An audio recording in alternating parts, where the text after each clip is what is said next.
Hello मेरे प्यारे students, तो जब से मैंने वो वीडियो दी है कि मेरे ग्रुप डी में 90 मार्क्स कैसे आए, एएलपी में मेरे 86 मार्क्स कैसे आए और जेई में 87 मार्क्स 2018 में कैसे आए, और उसके बाद से जब मैंने टारगेट डे 1 ग्रुप डी का दिया और बहुत सारे स्टूडेंट्स के रिजल्ट्स मैंने शेयर किए, जो टेलीग्राम ग्रुप के अंदर मैंने इतने स्टूडेंट्स के रिजल्ट शेयर किए, तो उसके बाद से बहुत सारे बच्चों का कहना था कि भैया कम से कम हमें बुक्स तो बता दो कि ऐसी कौन सी बुक्स हैं जो आपके स्टूडेंट्स फॉलो कर रहे हैं। और टेक्नीशियन में 93 मार्क्स, 91 मार्क्स और ग्रुप डी तक में इतने अच्छे अच्छे मार्क्स उन लोगों के हैं। तो आखिरकार आप ऐसी कौन सी बुक्स या कंटेंट फॉलो कर रहे हो जिसके दम पे आप खुद भी इतने अच्छे नंबर लेके आ रहे हो और आपके स्टूडेंट्स भी 93 मार्क्स। एक बच्चा 93 अटेम्प्ट कर रहा है, उसके 93 मार्क्स आ रहे हैं। एक बच्चा 91 अटेम्प्ट कर रहा है, उसके 89 के आसपास मार्क्स आ रहे हैं। तो गाइज बहुत सारे स्टूडेंट्स के सवाल है कि आखिरकार ऐसा क्या है और कौन सी किताबें आप पढ़ रहे हो। तो मैं सबसे पहले तो आप लोगों को बता दूं, ऐसा कुछ भी नहीं है। हम लोग जो सिलेबस में लाइन लिखी है ना, बस उस लाइन को बहुत अच्छे से फॉलो करते हैं। क्योंकि अगर आप लोगों ने किसी भी बड़े टॉपर को सुना हो तो वो एकमात्र एक चीज को फॉलो करते हैं कि सिलेबस क्या कहना चाह रहा है। अगर आप लोगों ने सिलेबस को बहुत अच्छे से समझ लिया तो किताबें कौन सी फॉलो करनी है, ये सब चीजें बहुत छोटी हो जाएंगी, क्योंकि सिलेबस खुद से बता रहा है कि कौन सी बुक्स आपको फॉलो करनी चाहिए। तो मेरे प्यारे बच्चों, बहुत बेहतरीन तरीके से आज इसी टॉपिक पे हम लोग बात करने वाले हैं और मैं आपसे प्रॉमिस कर रहा हूं कि आपको जो कंटेंट बताया जाएगा, अगर आपने वो फॉलो कर लिया, कोई माइकल लाल आपका सिलेक्शन नहीं रोक सकता है। एक चीज होती है कि आप पूरा समुद्र पढ़ लो और उसके बाद आपसे कहा जाए कि पेपर इसी में से आएगा। एक होता है कि एक बाल्टी ही पढ़ाया जाए और उस बाल्टी में से ही पेपर आ जाए। तो ज्यादा उचित क्या है कि एक बाल्टी के बराबर पढ़ा जाए और उसी में से पेपर आ जाए। कम से कम वो आपके कंट्रोल में तो है। आपको पूरा समुद्र के बराबर पढ़ा दिया जाए और फिर कहा जाए कि भैया पेपर इस बाल्टी में से आएगा, तो आप बताओ कैसे देखोगे। तो सबसे बेहतरीन चीज यही है कि युद्ध में जाने से पहले आपके जो हथियार हैं वो इतने कारगर होने चाहिए, क्योंकि आज के टाइम में युद्ध जो है वो आप लोगों के वेपन्स का ही है कि आपके पास कंटेंट कितना बेहतर है। तो मेरे प्यारे बच्चों, सबसे इंपॉर्टेंट चीज पे हम लोग बात करेंगे कि भैया वो कौन सी 4 बुक्स हैं जो हमें पढ़नी ही चाहिए। तो गाइज सबसे पहले मैं आप लोगों के साथ शेयर करना चाह रहा हूं कि करंट अफेयर्स के लिए क्या करना है। तो एक बार अगर हम इस चीज को देखें मेरे प्यारे बच्चों, ये आप लोगों का एग्जामिनेशन पैटर्न है। जैसा कि आप सभी लोगों को पता है कि 32,000 हमारे पास वैकेंसीज हैं, जिसमें से 12,000 वैकेंसीज क्या हो गई हैं, रिजर्व हो गई हैं अप्रेंटिसशिप वालों के लिए, एक्स सर्विसमैन के लिए, और उन लोगों को फिजिकल से छूट है। तो अब बची कितनी? 32,000 में से 12,000 निकाल तो 12-13,000 वैकेंसी तो गई गई। तो हमारे पास कितनी बची? 19-20,000 वैकेंसी बची। अब उस 20,000 वैकेंसी का 3 गुना बच्चा फिजिकल के लिए क्लियर होगा, यानी कि 60,000 बच्चा ही फिजिकल के लिए क्लियर होगा। रूल्स के अकॉर्डिंग तो 96 होना चाहिए था, लेकिन उन लोगों का फिजिकल में छूट है। इसलिए मेरे प्यारे बच्चों, आपका कंपटीशन और ज्यादा टफ हो गया। जहां पे आपको 96,000 के अंदर आना था, अब 96 नहीं, अब आपको 60,000 के अंदर आना है। जहां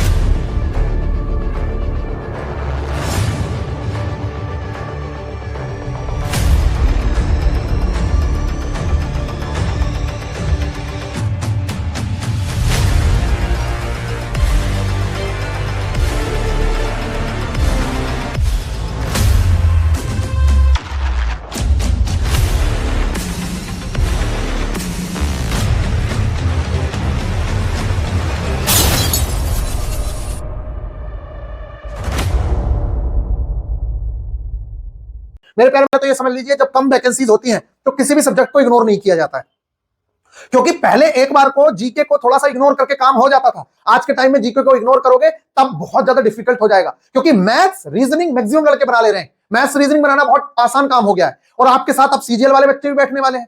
तो मैथ्स रीजनिंग तो बच्चों का खेल है, सबसे इंपॉर्टेंट रोल प्ले करेगा साइंस और जीके। तो मेरे प्यारे बच्चों, इन दोनों के सिलेबस को समझना बहुत बहुत ज्यादा इंपॉर्टेंट है। तो साइंस के लिए एक वर्ड लिखा है उन्होंने, और देखिए मैथ्स और रीजनिंग का सिलेबस पूरा खोल दिया है। अगर आप यहां देखें, ये आप लोगों का सिलेबस है।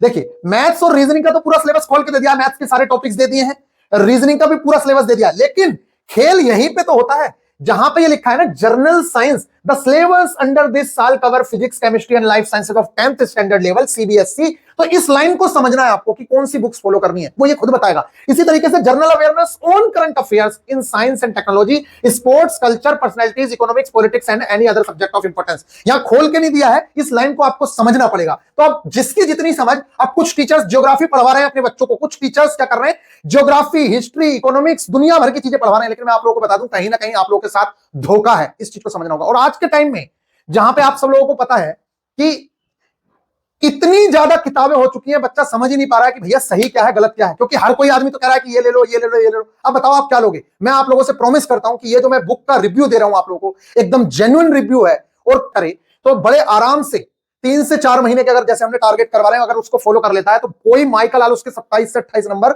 लाने से नहीं रोक सकता। आप 27 से 28 नंबर बड़ी आसानी से ला सकते हैं। कौन से सोर्सेज हमें फॉलो करने हैं 27 से 28 नंबर लाने के लिए, उसके बारे में मैं बताता हूं। दूसरी चीज है हमारी मैथ्स। मैथ्स में 25 में से अगर आपको पता है, देखिए सीजीएल वाला जो स्टूडेंट है ना, वो मैथ्स और रीजनिंग में माहिर है। उन लोगों को अगर तुम पट्टी दे सकते हो तो सिर्फ 2 सब्जेक्ट में, साइंस में पटक सकते हो या फिर जीके में पटक सकते हो। और जीके में भी वो आपसे आगे ही रहते हैं, ये बात आपको पता है। तो सिर्फ साइंस में ही आप उन्हें पटक सकते हो। तो उसको पटकने के लिए हमें करना ये है मेरे प्यारे बच्चों, अगर आप रेलवे के स्टूडेंट्स हैं तो आप लोगों को सबसे पहले बात कर लेते हैं जीके एंड जीए की। तो देखिए अब क्या हो रहा है, दुनिया इधर उधर भटक रही है। कोई ज्योग्राफी पढ़ा रहा है, कोई इकोनॉमिक्स पढ़ा रहा है। अब बच्चा क्या करेगा, कोई नया बच्चा आता है, उसको पता ही नहीं है, तो जितनी वेटेज वो केमिस्ट्री को दे रहा है, जितनी वेटेज वो बायो को दे रहा है, उतनी वेटेज वो ज्योग्राफी को दे रहा है। लेकिन वो गलत कर रहा है।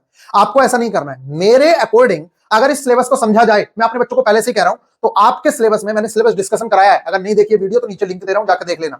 बहुत बेहतरीन तरीके से मैंने बताया है कि जीके का असली मतलब क्या है। उसके लिए आपको सबसे ज्यादा जो दिमाग लगाना है वो 2 चीजों पे लगाना है। एक स्टैटिक जीके वाला पार्ट। स्टैटिक जीके का मतलब होता है जो कभी ना बदले जीके, ऐसी टाइप की, और वो जीके मोस्ट इंपोर्टेंट हो सारी के सारी जगह से, हिस्ट्री से, ज्योग्राफी से। जैसे आप ज्योग्राफी है, आप ज्योग्राफी में पढ़ोगे, इंपोर्टेंट डैम भी ज्योग्राफी में पढ़ोगे, इंपोर्टेंट झीलें भी वहीं पे पढ़ोगे, पार्क भी वहीं पे पढ़ोगे, लेकिन पूरी ज्योग्राफी नहीं पढ़नी है। सिर्फ स्टैटिक जीके वाला पार्ट पढ़ना है जो मोस्ट इंपोर्टेंट है। तो स्टैटिक जीके के लिए मैं क्या करता हूं, हमारे पास कुछ मोस्ट इंपोर्टेंट टॉपिक्स जो हमेशा से रेलवे पूछता रहा है, उसके हमारे पास नोट्स अवेलेबल रहते हैं, जिससे हम अपने बच्चों को अपने नोट्स से ही वो वाली चीजें कवर करवाते हैं, जिसकी नोटबुक मेरे पास ये है। और दूसरी मोस्ट इंपोर्टेंट चीज, अगर बुक कोई फॉलो करना चाहे, देखिए इसमें मैंने क्या कर रखा है, कुछ इंपोर्टेंट टॉपिक्स हैं जिन पे हम बहुत आसानी से बच्चों को चीजें कवर कराते हैं, चाहे वो राष्ट्रीय उद्यान हो, चाहे वो झीलें हो, चाहे वो प्रमुख जनजातियां हो। ये मोस्ट इंपोर्टेंट चीजें हैं जो मैं अपने नोट्स से बच्चों को कवर करवाता हूं। तो मेरे प्यारे बच्चों, एक तो ये रहा स्टैटिक जीके का सोर्स, जो टारगेट अगर आप फॉलो करेंगे, जो ग्रुप डी के आज से ही हमने टारगेट फॉलो करवाना स्टार्ट किया है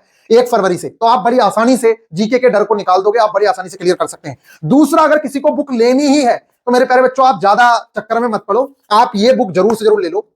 क्योंकि सबसे पहले ना, जीके एक ऐसा सब्जेक्ट है, आप दुनिया भर की चीजें पढ़ के जाओगे। अगर आपने बहुत ज्यादा भी पढ़ लिया ना, तो एग्जाम में आप लोगों का फंस नहीं पाएगा वो, क्योंकि बहुत ज्यादा चीजें दिमाग में हो जाती है और वहां से चीजें आती नहीं। तो स्टैटिक जीके के लिए आप इस बुक को ले सकते हो, लेकिन इसमें भी इंपॉर्टेंट क्या है वो आपको पता होना चाहिए, जिसके बारे में हम लोग बताते हैं कि क्या इंपॉर्टेंट है क्या नहीं है। तो ये अपडेटेड आ गई होगी अब 2025 की। तो स्टैटिक जीके के लिए आप इसको फॉलो कर सकते हैं, या आपके पास जो बुक हो उसे फॉलो कर सकते हैं। लेकिन इनमें भी कंटेंट ज्यादा होता है, इसलिए इन्हें मार्क करने की आवश्यकता होती है कि क्या चीज इंपॉर्टेंट है, क्या चीज इंपॉर्टेंट नहीं है। दूसरी मोस्ट इंपॉर्टेंट बुक है ये। तो अब आप कुछ बच्चे करेंगे आज से इसे पढ़ना शुरू करेंगे, नहीं, इस बुक को तब पढ़ा जाता है मेरे प्यारे बच्चों। इस बुक को हम पूरी तरीके से मार्क करके बताते हैं बच्चों को कि कहां से क्या चीजें आनी है। मोस्ट इंपोर्टेंट चीज में हर बार एग्जाम से पहले इस चीज को करते हैं, एग्जाम से 1-2 महीने पहले की ये बुक लेनी होती है, और फिर इसमें मोस्ट इंपोर्टेंट चीजों को कवर करना होता है जो मार्क करके दिया हुआ है। वहीं से चीजें आपके एग्जाम में आती है। सब कुछ इंपोर्टेंट नहीं होता है। अगर आप कोशिश करें कि सब कुछ याद हो जाएगा, तो सब कुछ तो याद नहीं हो सकता। कुछ चीजें होती हैं जहां पे सारी चीजें इंपोर्टेंट हो सकती हैं, लेकिन मैं पूरी एक एक चीज लिख के देता हूं कि क्या चीज इंपोर्टेंट है, क्या चीज इंपोर्टेंट नहीं है। तो जीके के लिए आप अभी ज्यादा लिपटने की कोशिश मत करें, सिर्फ 2 सोर्सेज फॉलो करें। एक तो जो मैं टारगेट में चीजें करवा रहा हूं स्टैटिक जीके के लिए, उसमें सारे नोट्स मैं अपने प्रोवाइड करवा देता हूं, उसी से आपका काम हो जाएगा। करंट जीके को एग्जाम से पहले, अब मान लेते हैं आपने आज करंट जीके पढ़ी, तो आज कौन सी जीके पढ़ोगे, पिछले 1 साल की ना भाई, जो आपके पास इस बुक में आएगी आज से 1 साल पहले की आई, और आपका पेपर मान लेते हैं 1 साल बाद हो रहा है, तो ये वाली तो हिस्ट्री बन गई, इससे तो कुछ आना नहीं है। इसलिए जीके अभी मत पढ़ो, अभी वो चीजें पढ़ो जो बदलने वाली नहीं है, जैसे कि इंपोर्टेंट झीलें हो गई, इंपोर्टेंट डैम्स हो गए, इंपोर्टेंट जितनी भी चीजें हैं, इंपोर्टेंट समाधि स्थल हो गए, समझ आ रही है, ये सारी की सारी चीजें, इंपोर्टेंट पार्क है हमारे, इंपोर्टेंट विश्व धरोहर स्थल है, या जो अभी आप लोगों को पता है कि जो भी इंपोर्टेंट चीजें हैं जो बदलने वाली नहीं है, पहले प्रमुख जनजातियां हैं, मंदिर हैं, ये सारी की सारी चीजें हम लोग पढ़ते हैं, जो मैंने बहुत अच्छे से सिलेबस डिस्कशन में आप लोगों को बताया है। तो अभी के लिए आप स्टैटिक जीके के लिए आप हमारे टारगेट्स फॉलो कर सकते हैं, बड़े ही आसानी से आप लोगों की जीके कवर हो जाएगी। और या फिर आप एक बुक ले सकते हैं ये वाली स्टैटिक जीके की, जो 2025 की अपडेटेड होगी, उससे आप अपना काम कर सकते हैं। इसके बाद हम बात करते हैं साइंस पे। जो हमारे लिए सबसे इंपॉर्टेंट पार्ट है। और एसएससी वालों को पछाड़ना है तो मेरे प्यारे बच्चों यहीं पे पछाड़ा जा सकता है, इसके अलावा आपके पास कोई ऑप्शन नहीं बचता है। हो सकता है एसएससी वाले बच्चे भी देख रहे हो, तो मैं आप लोगों को बता दूं मेरे प्यारे बच्चों, आप लोगों को भी आगे निकलना है या रेलवे में घुसना है तो आपके पास यही दो ऑप्शन है। आपको क्लास 9th की एनसीईआरटी साइंस और क्लास 10th की एनसीईआरटी साइंस पढ़नी ही होगी। और आप सोचें कि सारी चीजें इंपॉर्टेंट है, तो मेरे प्यारे बच्चों हम यहाँ पे इंपॉर्टेंट मार्क करके देते हैं। जो हमारे साथ टारगेट्स फॉलो कर रहे हैं उन लोगों को पता होगा कि एक एक चीज भैया मार्क करके बताते हैं कि कौन सी चीज कहां से क्या इंपॉर्टेंट है। और ना सिर्फ हिंदी में बल्कि हम लोग आपको इंग्लिश में भी बुक्स की मार्किंग प्रोवाइड कराते हैं। अगर आप लोग देखेंगे तो ये मेरे पास इंग्लिश की मार्किंग है, आप देख सकते हैं यहाँ, ये देख सकते हैं। इंग्लिश में भी एक एक चीज में प्रोवाइड कराता हूं। अभी बिल्कुल जीरो से स्टार्ट किया है, आप लोग चाहें तो इन मार्किंग का लुत्फ उठा सकते हैं। हम लोग बहुत अच्छे से इस चीज को करवा रहे हैं, क्या इंपॉर्टेंट है क्या नहीं है, इनके लेक्चर सब कुछ। और मैं आप लोगों को बता दूं, रेलवे ग्रुप डी में 2022 के अंदर जितने क्वेश्चंस आए ना, आप उठा के देखिएगा, मैक्सिमम क्वेश्चंस आपको 98% क्वेश्चंस, 95 भी नहीं बोल रहा, 98% से ज्यादा क्वेश्चंस आपको एनसीईआरटी के डायग्राम से और एनसीईआरटी से देखने को मिल जाएंगे। एनसीईआरटी की लाइन बाय लाइन क्वेश्चन उठ के आते हैं। इस बार भी टेक्नीशियन के अंदर मेरे प्यारे बच्चों डायग्राम तक से क्वेश्चंस पूछे गए। और तो और एक एक क्रियाकलाप जो इसके अंदर दिया ना, यहाँ पे जो क्रियाकलाप दिए रहते हैं, ये क्रियाकलाप यहां से भी क्वेश्चन पूछे गए मेरे प्यारे बच्चों। एक एक चीज से यहां से क्वेश्चन पूछा जाता है। आप लोग देख लीजिए डायग्राम, ये सारे के सारे डायग्राम आपको 2022 में देखने को मिलेंगे। तो इस बुक को तो आपको छोड़ना ही नहीं है, ये बात समझ लीजिए। क्लास 9th और 10th की एनसीईआरटी साइंस, इसका कोई तोड़ नहीं है। कोई कितना महान टीचर हो, कितनी बड़ी बुक हो, इसका कोई तोड़ नहीं है। तो कहने का मतलब यह है, साइंस के अगर ये 25 नंबर आपको अपने करने हैं तो आपको ये दो बुक, अब आप सर्च करेंगे आपको मिल जाएगी। क्लास 9th की साइंस की एनसीईआरटी उत्तराखंड में भी यही फॉलो हो रही है और यूपी में भी यही फॉलो हो रही है। तो आप यूपी की भी जाके बुक ले सकते हैं। देखो ये बुक विद्यालय शिक्षा उत्तराखंड की है, मेरे पास यूपी की भी है। ये सेम टू सेम बुक्स हैं। देखिए ये यूपी की है, यहाँ पे लिखा हुआ है ना। और इनके चैप्टर्स अगर आप लोगों को देखने हैं मेरे प्यारे बच्चों, तो मैं आप लोगों को दिखाता हूं। इसमें आपको ये चैप्टर्स देखने को मिलेंगे और न्यू एनसीईआरटी में से दो चैप्टर्स हट गए। देखो ये चैप्टर्स आपको सारे के सारे एनसीईआरटी में दिखने चाहिए। ये वाले चैप्टर्स, ये सारे के सारे चैप्टर्स हैं जो है, ये जीवों में विविधता हट गया है, यहां से आएंगे भी नहीं क्वेश्चंस। इस बार तो नहीं आए थे। हाँ, ऐसा नहीं है कि हम कवर नहीं करवाएंगे, कवर हम सब कुछ करवाएंगे, लेकिन आएंगे नहीं इससे क्वेश्चंस, ये बात समझ लीजिए। इसी तरीके से यहां से भी दो चैप्टर्स हट चुके हैं। ये वाला 13वां और 14वां हट चुका है। तो इस तरीके से कुछ आप इसका स्क्रीनशॉट ले लीजिए और टेलीग्राम चैनल ज्वाइन कर लीजिए, मैं वहां पे सेंड भी कर दूंगा। ये 9th की एनसीईआरटी के चैप्टर्स हैं हिंदी और इंग्लिश में, और ये 10th की। अगर आपको ऐसे चैप्टर्स दिख रहे हैं सेम टू सेम और उस पर एनसीईआरटी लिखा हुआ है, तो आप इस बुक को परचेज कर सकते हैं।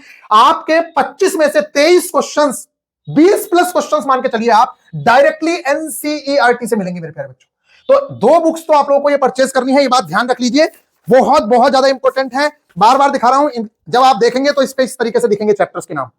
ये 10th की एनसीईआरटी और 9th वाली एनसीईआरटी में कुछ इस तरीके से आप लोगों को चैप्टर्स के नाम दिखेंगे। समझ रहे हैं आप लोग? मोस्ट इंपोर्टेंट है, जिस पर कट का निशान है वो इस बार हट गया, ये ओल्ड एनसीईआरटी है।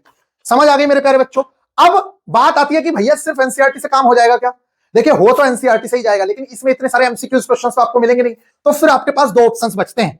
या तो आप चाहें तो ये वाली बुक फॉलो कर सकते हैं, ये वाली बुक। समझ रहे हैं? आज के टाइम में एनसीईआरटी का तो कोई तोड़ है नहीं, लेकिन ये बुक भी एनसीईआरटी बेस्ड है। लेकिन बेस्ड होने का मतलब ये नहीं है कि एनसीईआरटी है। एनसीईआरटी का तो कोई तोड़ ही नहीं है। जब सरकारी किताब है 100 रुपए में मिल रही है तो उसको तो पढ़ना ही है। 100 रुपए 150 रुपए की एक किताब मिलेगी तो ओवरऑल 300 रुपए में दोनों किताबें मिल जाएंगी और उसके एक एक डायग्राम से क्वेश्चन आता है। वो सरकारी किताबें हैं और जब आपका कोई क्वेश्चन गलत होगा, कुछ होगा, तो आप रेफरेंस उसी बुक का ले सकते हैं। फिर हमारे पास ये दो किताबें आती हैं कि आप इन दोनों में से कोई एक किताब परचेज कर सकते हैं, चाहे आप एसके झांसर की कर लीजिए, चाहे ये किताबें हम किस लिए फॉलो करेंगे?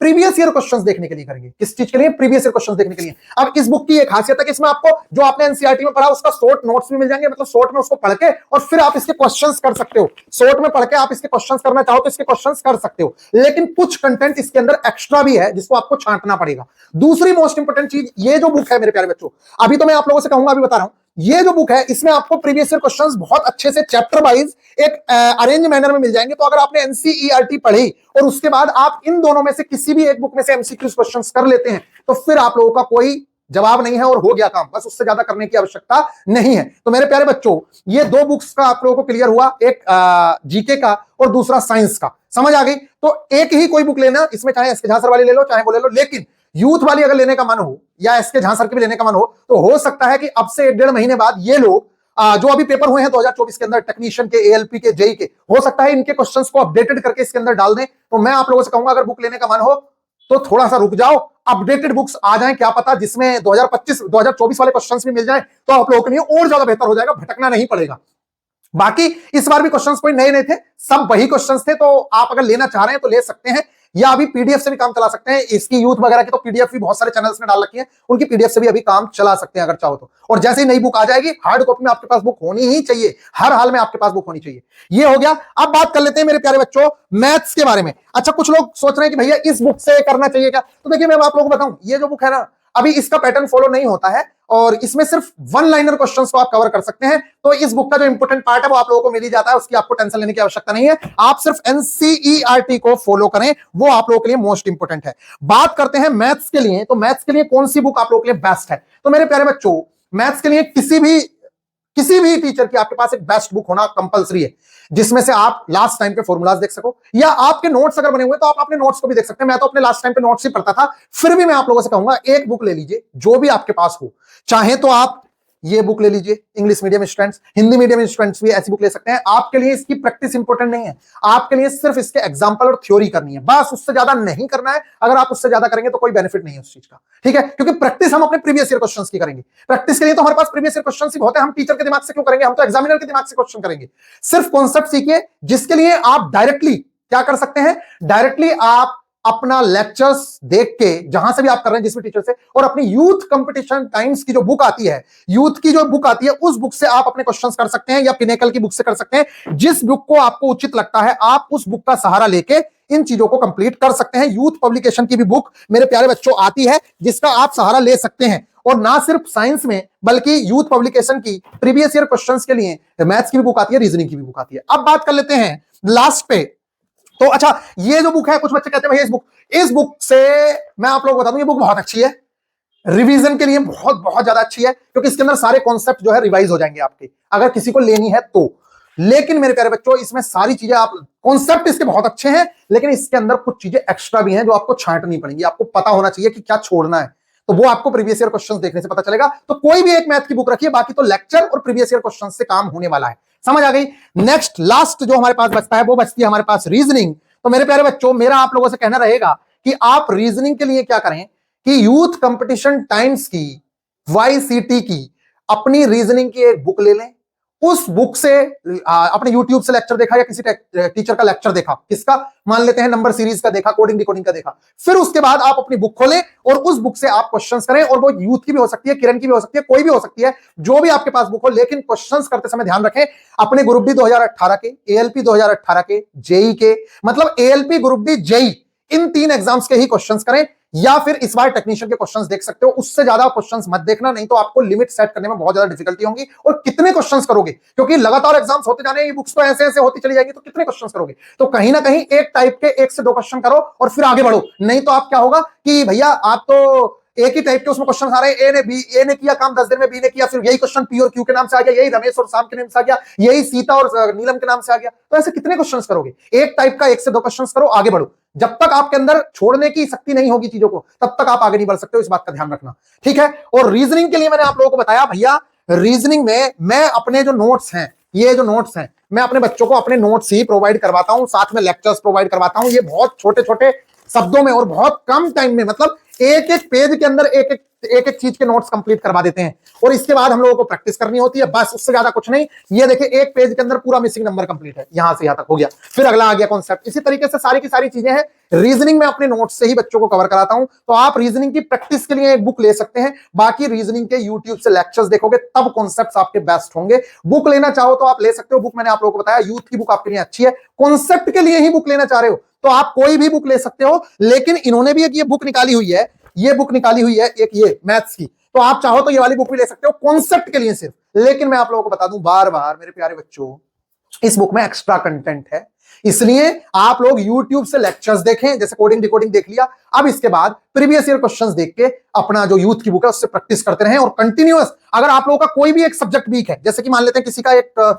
रीजनिंग का सब्जेक्ट वीक है, मैथ्स का वीक है, तो आप क्या कर सकते हैं, इनकी इस टाइप की बुक्स आती हैं, आप उस सब्जेक्ट के लिए प्रॉपर वो वाली बुक ले सकते हैं। चाहे तो प्लेटफॉर्म पब्लिकेशन की बुक ले लीजिए, उसके अंदर आपको 30 से 40 सेट मिल जाएंगे और वो चैप्टर, वो जो सब्जेक्ट है आपका पूरी तरीके से मस्त हो जाएगा। और ये जो चीज है, ये जो आप लोग देख रहे होंगे, ये एक बुक है जिसमें वॉल्यूम 2 है, मेरे पास वॉल्यूम 1 भी पड़ा हुआ है इसका। ये कब लेना है या किसको लेना है, तो जब आप सिलेबस कंप्लीट कर लो तो कोई भी एक बुक मंगा लेना। ये स्टार्टिंग का वॉल्यूम है, ये सेकंड वॉल्यूम है, तो कोई भी एक मेरे हिसाब से दूसरा वॉल्यूम मंगा लेना ज्यादा उचित रहेगा, क्योंकि पहली बार में पहली जो स्टार्टिंग में पेपर इजी आते हैं, फिर बीच में डिफिकल्ट होते हैं, फिर थोड़ा सा और डिफिकल्ट होते हैं, तो बीच का अगर आपने कर लिया तो आप इजी क्वेश्चंस को भी अटेम्प्ट कर लोगे और डिफिकल्ट को भी कर लोगे। तो ये जो बुक है ये सिर्फ प्रैक्टिस के लिए है, और आजकल तो प्रैक्टिस के लिए हमारी एप्लीकेशन पे भी बहुत सारे टेस्ट हैं, और भी एप्लीकेशन पे टेस्ट है, टेक्स्ट बुक पे भी इतने सारे टेस्ट हैं, तो आप कहीं से भी टेस्ट लगा सकते हैं। बाकी अगर आपका मन है तो प्रीवियस ईयर हार्ड कॉपी में लेने के लिए तो आप ले सकते हैं। और मेरे प्यारे बच्चों, ये आप लोगों की बुक्स की लिस्ट है जो मैंने आप लोगों को बताई, और बेहतरीन तरीके से अगर आप इतना करते हैं तो कोई माइकल लाल आपका सिलेक्शन नहीं रोक सकता है।